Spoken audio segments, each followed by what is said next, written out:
But who were the people known as the Essenes? More than 2,000 years ago, long before technology, long before modern science, and in a world deeply shaped by religion, there existed a community that continues to fascinate historians, archaeologists, and researchers from all over the world.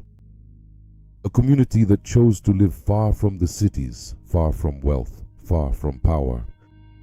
A community that sought to live in total harmony with God, with nature, and with itself.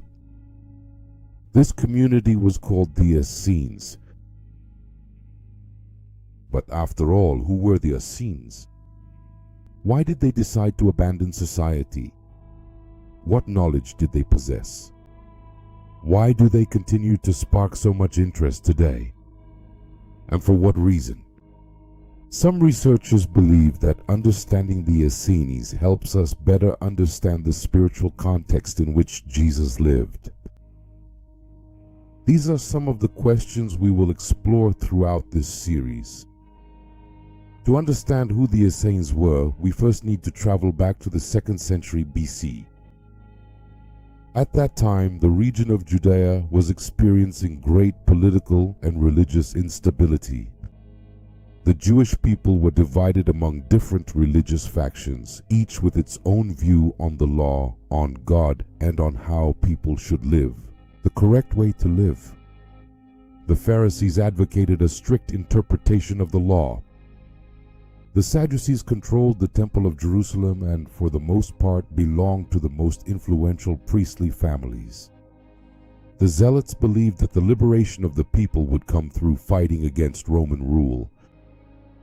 And there was yet another group, much less well known, much more discreet, the Essenes.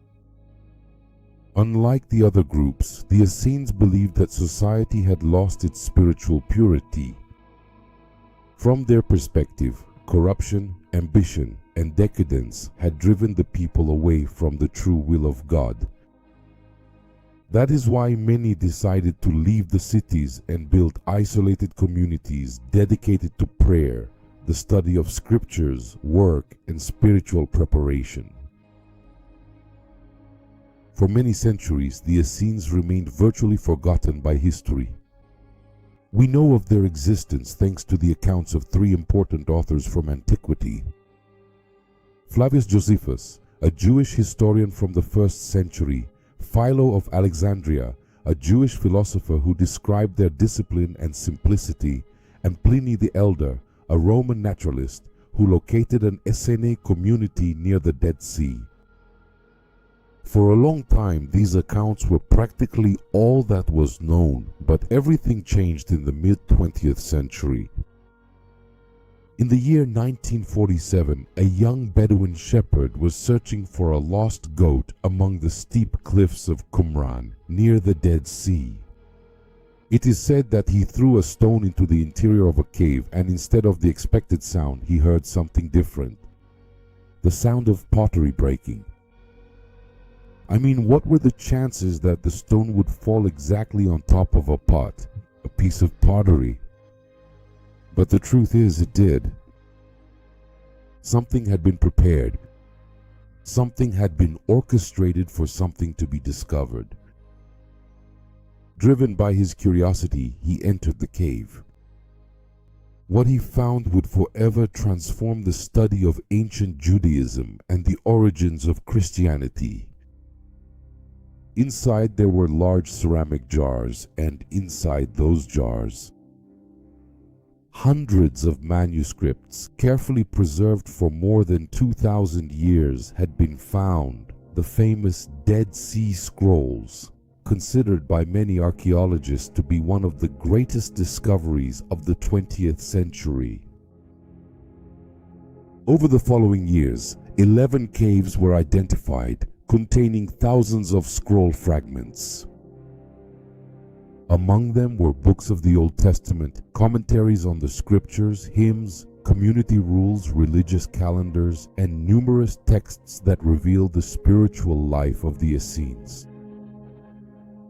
For the first time, we no longer knew this community only through the accounts of other authors. Now it was the Essenes themselves who seemed to speak to us through their writings. These texts opened an extraordinary window into one of the most important periods in history.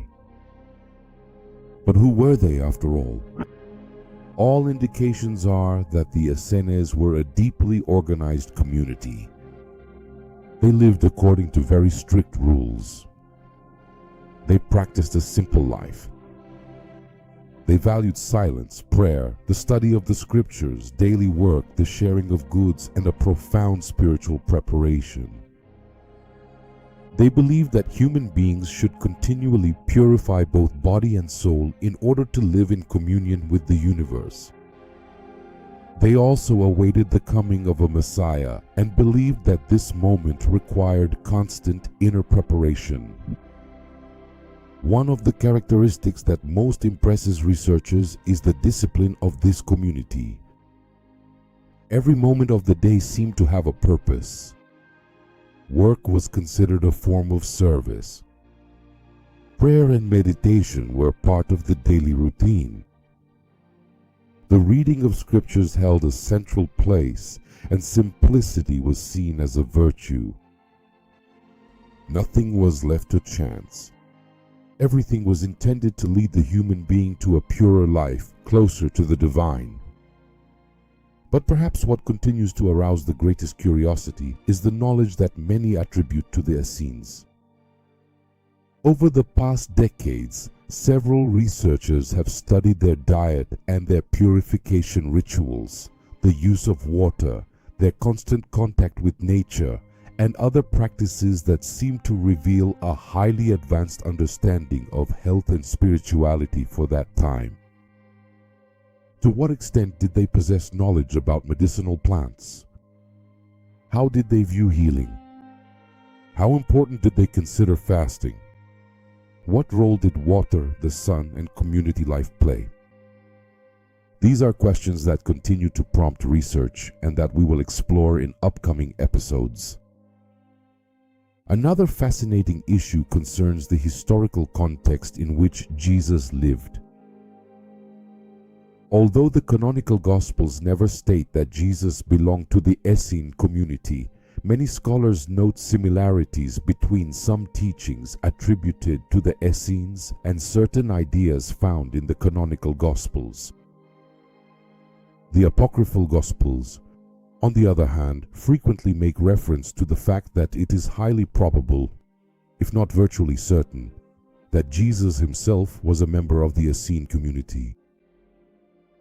The importance of inner purity, preparation for the kingdom, simple living, prayer, love for one's neighbor, messianic hope. Up to this day, this remains one of the most debated topics among historians and researchers.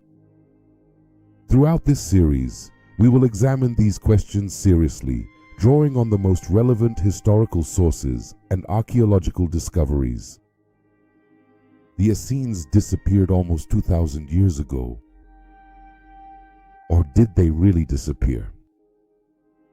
Their communities ceased to exist, at least visibly.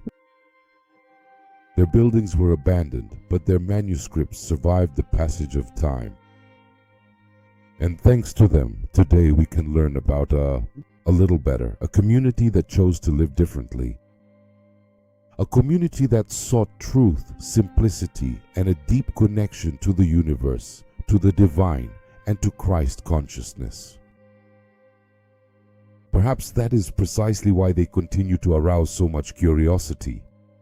Because in an increasingly fast-paced world, their way of living, it seems to remind us that true wealth may not lie in what we possess, but in the way we choose to live.